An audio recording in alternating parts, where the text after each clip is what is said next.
ఓం నమ శివాయ, శ్రీమాత్రే నమః. మిత్రులకి, శ్రేయభిలాషులకి, అలాగే నన్ను ఇంతగా ఆదరిస్తున్న యూట్యూబ్ ప్రేక్షకులందరికీ కూడా పేరు పేరు ధన్యవాదాలు.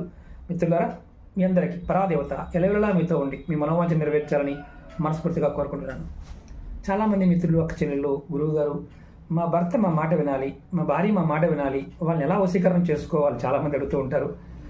ఎటువంటి ఇబ్బందులు లేని ఒక తేలికైన ఉపాయం చెప్తాను. ఆడవారు భర్త తనకు అనుకూలంగా ఉండాలంటే భర్త కాలని ఒత్తుతూ ఉండాలి.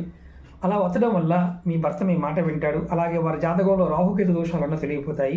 అలాగే మగవారు చేయవలసింది ఏంటంటే, ఆడవారికి ఎవరైతే భార్య ఉంటుందో భార్యని ఎప్పుడు కూడా బూతులు తిట్టకూడదు. అంటే చాలా భయంకరంగా బూతులు తిడుతూ ఉంటారు, అలాంటి బూతులు అనకూడదు.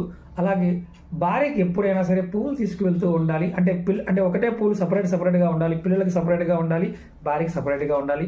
ఇలా మీరు రెగ్యులర్గా చేస్తూ ఉంటే ఖచ్చితంగా భార్య భర్తలిద్దరూ కూడా అనుకూలంగా ఉంటారు.